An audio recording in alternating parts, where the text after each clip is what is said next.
Tapi abang sendiri pernah ketemu sama apa yang orang India ini atau gimana? Oh pernah. Ditelepon sama Andi kan ke sini gara-gara dia bilang 80M. Ya kalau 30M bener. Oh bener. Iya dia jasa lawyer. Iya. Oh berarti 30. Ya dia itu 80, kata nagih 80. Kalau 30 itu benar, ada bukti transfer itu diakui.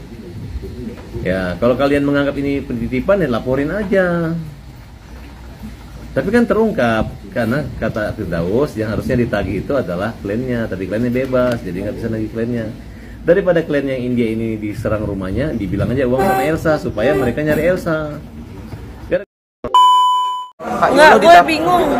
Kenapa? Kenapa Farhat sama Zanzabella nggak dateng? Iyalah orang mau dipermaluin sama dia. Lu bayangin Farhat Abbas sama Zanzabella dateng ke acara cie apa nggak malu orang?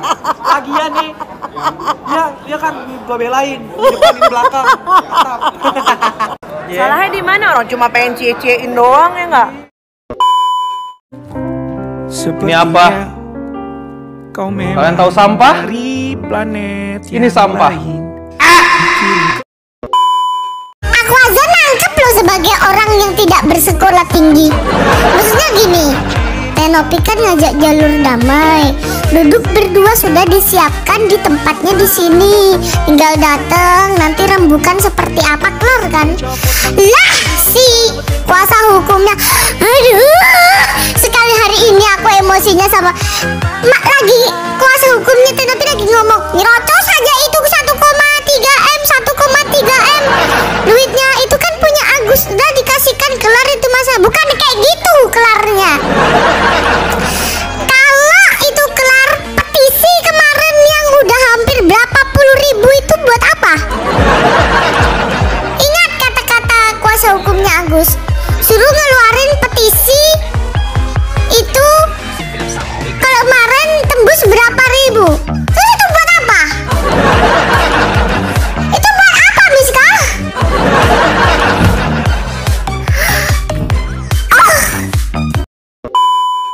Kembali lagi di IO Channel.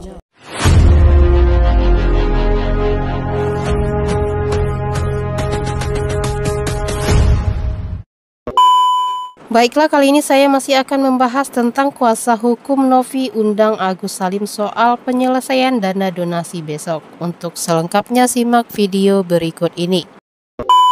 Sumpah mati gue gergetan sama si Agus. Agus, gue kasih tau Gus, lo buruan damai. Kalau lu nggak mau damai, seandai kata lu menang Gus dari Mbak Novi, lo terima duit 1M. Netizen gak akan berhenti nyinyirin lo. Dimulai lo beli barang di online. Nanti ada kurir nganterin barang lo, videoin lo, terus video lo kesebar sosial media, tuh semua orang mikir kalau lo tuh belanja pakai duit donasi. Lo ke mall barang keluarga lo, barang istri lo bawa tentengan. Yang padahal lo belanja pakai duit lo sendiri, tapi orang pasti mikirnya lo belanja pakai duit donasi. Jadi hidup lo tuh akan mulai diperhatiin semua-muanya, apa yang lo beli, apa yang lo milikin, apa yang lo pakai. Orang mikirnya tuh semua pakai duit donasi. Netizen mah nggak mau tahu lu pakai duit siapa, kayak kita taunya lu belanja pakai duit donasi aja. Makanya menurut gue udah lu ngalah gitu ya, biarin Mbak Novi yang pegang duitnya. Intinya semua biaya pengeluaran pengobatan lo tuh bakalan dipenuhin. Mendingan juga begitu Gus, hidup lo tenang, kagak dipertanyain kanan kiri. Lu bilang capek deh nyinyirin netizen, emang lu pikir setelah lu menang lu gak dinyinyirin? Lebih parah woi. Makanya udah Gus, gue bilangin udah, lu jangan dengerin tuh pengacara lu mah mata duitan. Yang penting ada duit baru saya mau damai. Pengacara apaan begitu? Orang udah susah, udah sakit masih aja dimanfaatin. Bingung gue tuh pengacara sumpahnya apa coba. Lagian Agus kan udah cukup kan Gus, dapat duit tuh dari stasiun TV, terus apalagi tuh podcast. Udah lah cukup tuh buat biaya sehari-hari.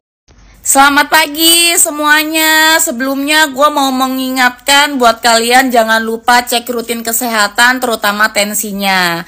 Karena akhir-akhir ini kita kan disuguhkan dengan drama Agus and the Gang ya, yang dimana setiap kita selesai nonton video atau drama mereka itu menimbulkan efek samping ke dalam tubuh kita, menimbulkan komplikasi penyakit. Kalau nggak tensi naik, asam lambung, migrain, bahkan sampai mimpi buruk ya. Pokoknya bener-bener lah drama mereka ini memberi komplikasi penyakit. Kalau kompilasi lagu itu album ya, album lagu beda lagi. Nah sekarang kita udah mulai bisa bernafas dengan lega guys, karena ada petisi nih seperti yang kalian lihat sendiri ya. Ada donatur yang minta diserahkan ke Agus sekitar 10 jutaan, ada donatur yang minta didonasikan ke pihak lain yang lebih membutuhkan, itu udah 800 jutaan lebih guys. Dan yang minta dikembalikan ada 48 jutaan. Jadi buat kalian yang donatur, kalian harus isi petisi ini. Linknya ada di bio TikTok gua dan Instagramnya Bang Denny Sumargo ya. Jadi sekarang selain donatur dilarang ngatur, paham? Kalau Farhad Abbas tetap mau jadi presiden dan Agus tetap mau jadi anggota DPR, biarin aja. Selain donatur dilarang ngatur. Farhad Abbas sama Agus biarin aja terus-terusan ngelantur ya. Pokoknya kalian jangan lupa isi petisi ini guys.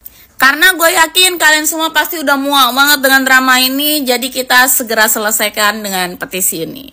Dan gue mau menanggapi VT ini tuh kemarin yang harusnya Agus datang ke acara mediasi, tapi malah ke Polda, ya memenuhi panggilan Polda gitu kan. Dan setahu gue, waktu di acara mediasi kemarin, kuasa hukumnya Agus yang cewek yang berhijab itu bilang, nih acara yang di Polda udah selesai, Agus sama Farhad Abbas mau OTW gitu katanya. Ternyata ujung-ujungnya nggak jadi kan, nggak jadi ke acara mediasi tersebut, dan malah nih nangkring di sini nih, tiduran rebahan di tangga Polda.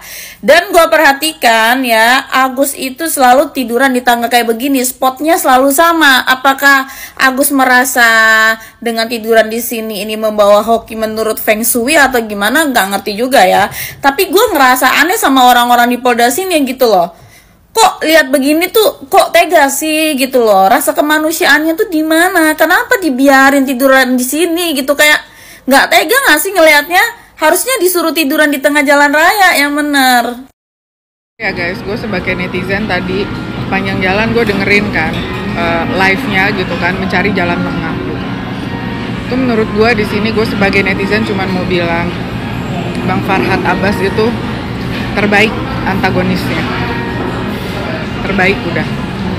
Satu, diundang, diminta datang, dia nggak mau datang, dia nggak datang, malah pakai perwakilan 3 orang, yang mana 1 perempuan, 2 laki-laki, dan 2 laki-laki ini hawa-hawanya tuh kayak hawa mau berantem. Itu yang pertama. Terus yang kedua, ketika pihak dari Tenovi menjelaskan, mereka kayak nyerang terus. Yang diserang itu adalah masalah ancaman akan diviralkan gitu kan. Padahal yang mau diviralkan itu bukan masalah uang itu dikembalikan, tapi lebih ke masalah tolong mutasi rekeningnya di-share. Soalnya diminta tuh nggak pernah dikasih. Makanya adalah ancaman untuk minta mutasi rekening itu gitu. Dan benar kalian semua, banyak dari kalian yang sempat ngasih tahu Barbara bilang kalau Kak itu kayaknya pembawa acaranya lebih pro ke pihaknya Farhad Abbas. Betul, terlihat seperti itu. Walaupun dia itu berusaha untuk adil lah gitu di tengah. Tapi yang gue lihat sih terlihatnya seperti itu. Kayak yang berpegang bahwa uang donasi itu terserah Agus mau apain, yang penting harus diserahkan semuanya ke Agus gitu. Terus terang gue nonton itu sampai selesai, darah gue naik sampai ke ubun-ubun gitu kan. Bahkan Farhad Abbas sendiri itu sempat telepon gitu kan di speakerphone, bilang kalau ya kalau misalnya mau damai, mau tabayun, balikin duitnya. Jadi itu udah nggak ada pilihan lain. Sedangkan dari pihaknya Tenovi, dari pengacaranya si Pak Brian itu minta supaya uang ini jangan ada lagi di yayasan, tapi dibawa ke pihak ketiga yang akan bikin satu rekening baru, dan pihak ketiga ini yang akan mengatur. Dan itu harus atas persetujuan dari kedua belah pihak kan begitu. Tujuannya tuh baik sebenarnya begitu. Biar ini tuh nggak ada lagi yang namanya suudzon, uang itu dipakai dan seterusnya.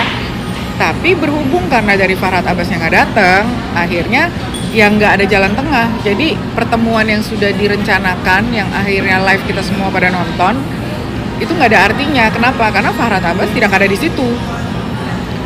Dia nggak ada di situ, dia tidak bisa memutuskan, dan sudah jelas kalau pengacaranya sendiri nggak bisa mutusin yang ada di sana. Dan mereka bilang, oh kita harus ngobrol dulu nih, gitu. Kalau ada Farhad Abbas di situ kan sebetulnya itu bisa dibahas sampai selesai, sampai ketemu jalan tengahnya kan gitu. Jadi memang yang mau membuat ini menjadi semakin besar dan semakin heboh, dan kita semua semakin nontonin gitu kan, melihat tingkah lakunya gitu ya. Pihak yang mana kalian bisa nilai sendiri. Makanya tadi gue bilang gitu, luar biasa terbaik antagonisnya, luar biasa. Akbar. Sakit itu dua, secara psikis maupun secara fisik. Agus dua-duanya kena itu. Secara fisik matanya nggak bisa melihat, secara psikis nggak seperti saya yang cuma melihat di media sosial sebelumnya. Dia juga merasa nanti masa depan saya bagaimana? Saya nggak bisa melihat bagaimana. Saya sendiri sebagai seorang suami, jangankan mata nggak bisa melihat, ini paling fatal matanya. Bapak-bapak mau menikmati seorang perempuan tanpa mata nggak bisa. Bisanya pun untuk mengurus Bapak-bapak mau menikmati seorang perempuan, menikmati, lu kira kita makanan? Bapak-bapak mau menikmati seorang perempuan, hah? Nggak salah lu ngomong kayak gitu. Bapak-bapak mau menikmati, wah lu bahasa lu, wah lu tuh ya. Di media sosial saya nggak pegang juga. Maksud saya media sosial saya udah tahun 2009 sudah empal betul ya. Donasi banyak. Nggak pernah ada yang ditahan polisi ya. Karena orang menggunakan, kalau ramai di media sosial ya. Ramai di media sosial ya. Artinya pro kontra, yang kanan ini setuju, yang sana nggak setuju, ada yang tidak tertarik membawa suara para donatur maupun yang donasi. Intinya mereka satunya ingin ini diusut, satunya nggak perlu donasi kok. Apa coba yang tadi lu ngomong apa tadi? Bedanya Agus dengan yang lain ini ada banyak. Kalau Agus itu masa depan udah nggak ada. Kalau saya yang buta disiram air keras, pikiran saya nggak yang mata.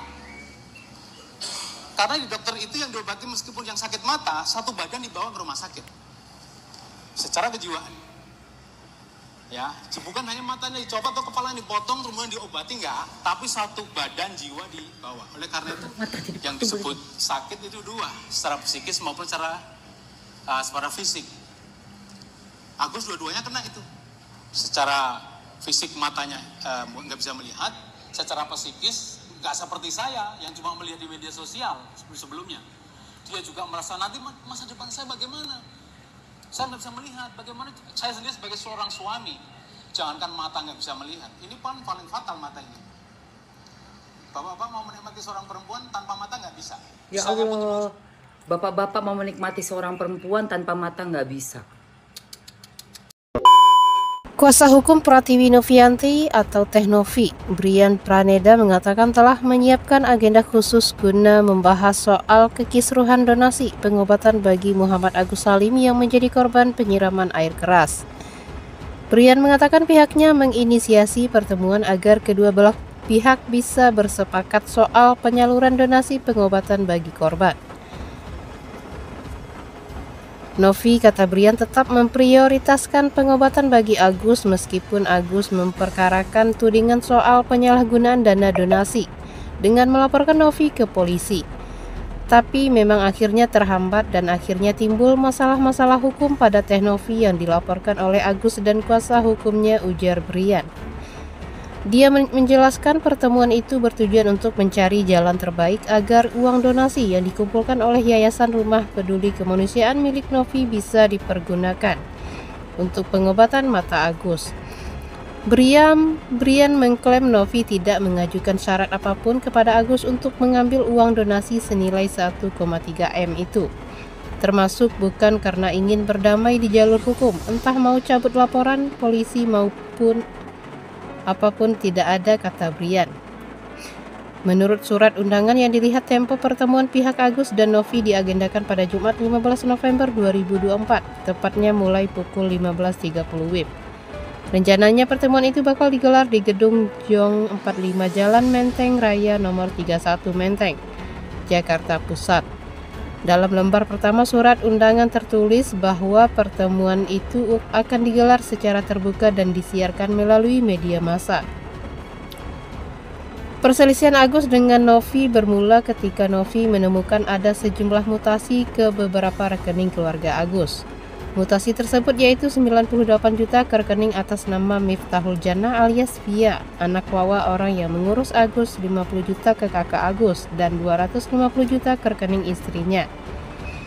Belakangan Agus mengonfirmasi bahwa uang itu memang digunakan untuk membayar cicilan rumah Wawanya. Agus mengaku tidak tahu jika uang donasi itu tidak boleh digunakan untuk hal tersebut.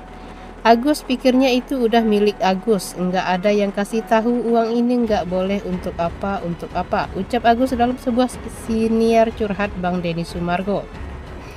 Namun Novi yang tidak diberitahu informasi itu sebelumnya sudah terlanjur mengunggah soal mutasi-mutasi itu di akun TikTok pribadinya. Novi kecewa karena donasi tersebut tidak sepenuhnya digunakan oleh Agus untuk pengobatan. Unggahan inilah yang membuat Agus melaporkan Novi.